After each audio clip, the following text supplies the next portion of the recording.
Magandang araw mga ka-Manila Filipino. Heto na ang isang inspiring na kwento mula sa ating Asia superstar na si Catherine Bernardo. Alam natin na isa siya sa pinaka-busy at pinaka-demanding na artista sa industriya ngayon, pero sa kabila ng hectic schedule, hindi niya nakakalimutang alagaan ang kanyang sarili. Sa isang candid na panayam, ibinahagi ni Catherine kung gaano kahalaga sa kanya ang pag-stay fit, hindi lang para sa kanyang career, kundi pati na rin para sa kanyang mental health.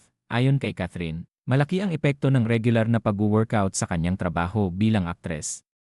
Our work requires a lot of endurance, and when I say endurance, pagka mga scenes hindi ka mabilis hingalin.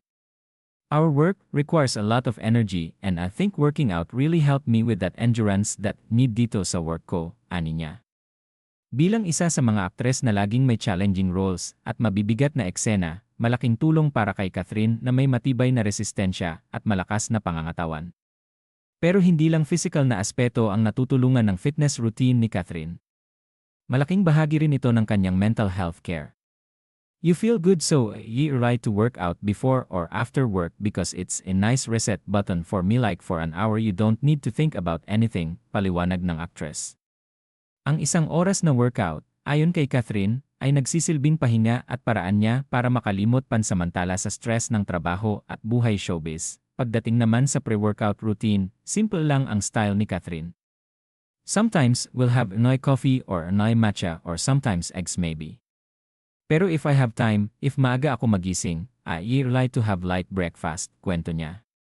Alam ni Catherine na mahalaga ang tamang pagkain bago mag-ehersisyo para may sapat na enerhiya, kaya pinipili niyang kumain ng magaan ngunit nutritious na pagkain. Hilig din ni Catherine ang makinig ng music habang nagwo-workout.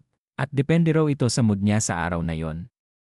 Depending on my mood, lalo pag sa bahay kami nagwo-workout, iba-iba yung playlist namin. Sometimes it's hip-hop, sometimes it's parang mga old school naman, sometimes are ampersand depending on my mood, dagdag ng aktres.